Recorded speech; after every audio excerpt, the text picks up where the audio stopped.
আসসালামু আলাইকুম দর্শক, সবাই কেমন আছেন? দর্শক, আপনাদের জন্য একটি বার্তা নিয়ে এসেছি। বার্তা কি?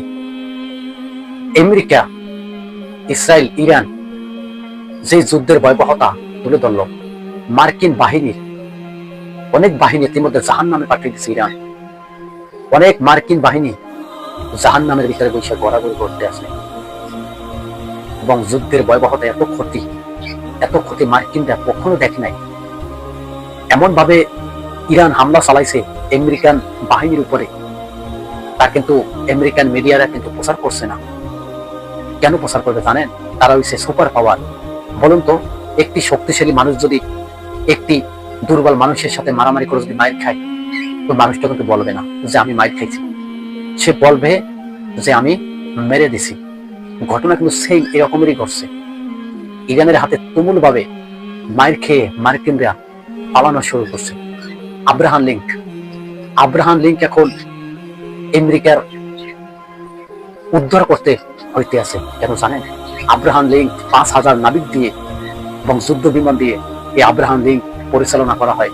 কি আছে আব্রাহাম লিঙ্কের? কি ডেক ফেল হয়ে গেছে নাকি তার তলা ফেটে গেছে? আব্রাহাম লিঙ্ক উদ্ধার করতে যাইতেছে আমেরিকার নৌবাহিনী, এবং আমেরিকার নৌবাহিনী উদ্ধার করতে যাইতেছে আব্রাহাম লিঙ্ক। যে আব্রাহাম লিঙ্কটা নর্মালে ৪-৫টা ফুটবল মাঠের সমান, সেই আব্রাহাম লিঙ্ক এখন বিপদের মুখে পড়ে গেছে। তারা খাবারের অভাবে মারা যাইতেছে।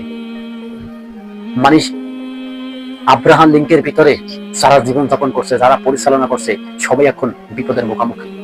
এই আব্রাহাম লিঙ্ক কি আজও পারবে আমেরিকা উদ্ধার করতে, নাকি ইরান অবশেষে আব্রাহাম লিঙ্ককে খেয়ে দেবে?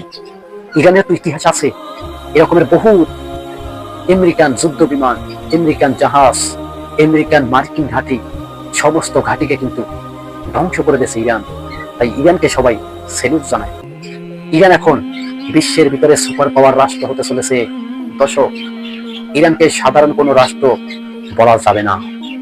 যে ইরান মহা বড় একটা আমেরিকার মতো একটা সুপার পাওয়ার রাষ্ট্রের সাথে যুদ্ধ করে টিকে আছে, সেই ইরানকে কি আপনারা এখনো দুর্বল রাষ্ট্র মনে করবেন? না, ইরান সাধারণ কোনো রাষ্ট্র না।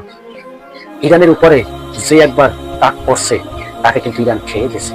ইরানের এরকমের বহু ইতিহাস আছে, এবং মোস্তফা খামেনি আমেরিকাকে স্পষ্ট জানিয়ে দিয়েছে যে আমেরিকান বাহিনী যদি আবার এই ইরানে হামলা করে, তবে তাদের জন্য ভয়াবহ সেই দিন অপেক্ষা করছে।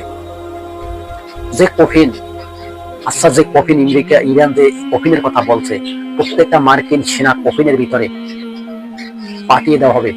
মানে জীবিত না, মৃত্যু করে তাদেরকে হত্যা করে আমেরিকায় পাঠানো দেওয়া হবে।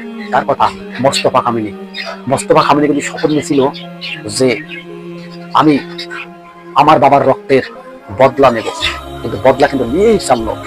দেখুন তো, ডোনাল্ড ট্রাম্প কিন্তু বর্তমানে ভয়তে আছে।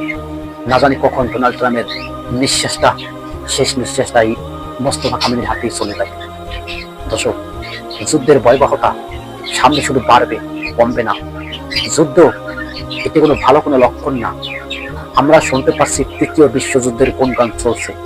জানি না যে তৃতীয় বিশ্বযুদ্ধ কি ইরান আমেরিকা থেকে শুরু হয়ে যায়। কমেন্টে জানাবেন। আর কে কোথা থেকে দেখছেন, ভিডিওটা কমেন্ট করে জানিয়ে দেবেন, আমাদের বুঝতে ভালো হয়।